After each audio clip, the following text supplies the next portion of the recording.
veux pas, moi, faire d'économies sur le dos ni des retraités, ni de celles et ceux qui sont à quelques années d'aller à la retraite. Donc je ne bougerai pas si vous voulez ces paramètres, qui est le niveau de la retraite actuelle ou l'âge. Je ne proposerai pas de modifier durant le quinquennat à venir l'âge de départ à la retraite.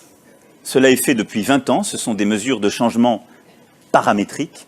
Là, si je passe en ce moment sur toutes les chaînes en disant ça, j'aurais l'air intelligent. Qui ne changent pas la philosophie du système, ni n'améliorent la confiance qu'ont les jeunes ou les moins jeunes en celui-ci. Tous les sondages le montrent. Donc la réforme que je porte jeudi, 1, je ne modifie pas durant le quinquennat l'âge de départ et les modalités des pensions. Dans les 5 ans à venir, moi je ne propose pas de décaler l'âge de départ à la retraite. Ça n'est pas juste et les sacrifiés, ce sont ceux qui ont aujourd'hui autour de 60 ans. Si vous êtes élu président de la République, est-ce que vous pouvez vous engager sur le maintien du pouvoir d'achat des retraités? Dans les 5 ans qui viennent, je garantis le maintien de tout. Je ne touche pas à la retraite de celles et ceux qui sont aujourd'hui retraités. Leur retraite sera préservée, il n'y aura pas de perte de pouvoir d'achat, c'est essentiel. Je ne propose pas de baisser le niveau des retraités, je le maintiendrai. Le niveau de vie des retraités, on doit le préserver. C'est un nouveau coup dur pour les retraités. Leurs pensions ne seront plus indexées sur le coût de la vie, sur l'augmentation des prix. L'engagement que je prends ici, devant vous, c'est que toutes les petites retraites auront leur pouvoir d'achat protégé avec moi. C'est un nouveau coup dur pour les retraités qui a été annoncé. C'est un nouveau coup dur pour les retraités. Leurs pensions ne seront plus indexées sur le coût de la vie, sur l'augmentation des prix. Baisse du pouvoir d'achat pour les retraités. C'est un coup dur, une nouvelle atteinte à leur pouvoir d'achat. Les retraités vont donc perdre en pouvoir d'achat. Mais parler vrai, c'est parler de la réalité. Nous posons une ligne rouge. Cependant, le pass sanitaire ne pourra jamais concerner les activités de la vie quotidienne. Le pass sanitaire s'appliquera dans les cafés, les restaurants.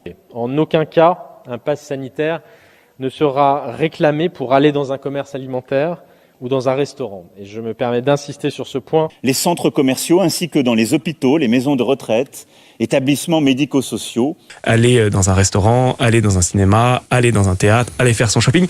On n'utilisera pas le pass sanitaire pour cela, c'est sûr. Mais aussi dans les avions, trains et cars pour les longs trajets.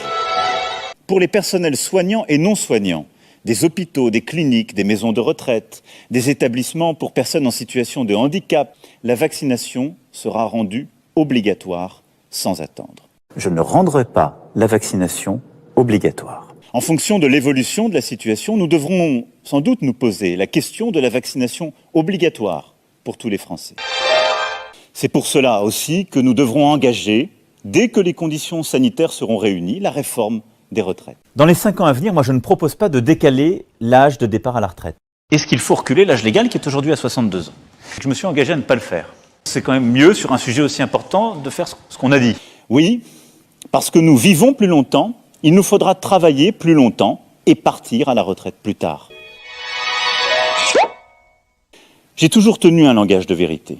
Le salaire d'un travailleur au SMIC augmentera de 100 € par mois dès 2019. Ce qu'a dit le président de la République est très clair. Toutes ces personnes au SMIC vont voir leurs revenus augmenter. Je demande au gouvernement et au Parlement de faire le nécessaire afin qu'on puisse vivre mieux de son travail. Ce ne sera pas finalement une augmentation de 100 € du SMIC. En fait, ce sera la hausse de la prime d'activité pour les bas salaires, et il faudra le demander, mais tous les smicards ne la toucheront pas. En s'appuyant sur la prime d'activité, tous les smicards ne profiteront pas de la hausse. La hausse de 100 € promise par les salariés payés au SMIC ne concernera finalement pas tous les smicards. Et non, à la moitié seulement. Au final, seulement un smicard sur 2 touchera 100 € de plus. Parce que c'est pas la peine de faire croire des choses qu'on ne fera pas. On dit les choses, on dit voilà, c'est 100 € net. Je vous donne ma parole. C'est un peu léger, non? Moi, la relation que je veux instaurer avec vous, c'est plutôt une relation de clarté.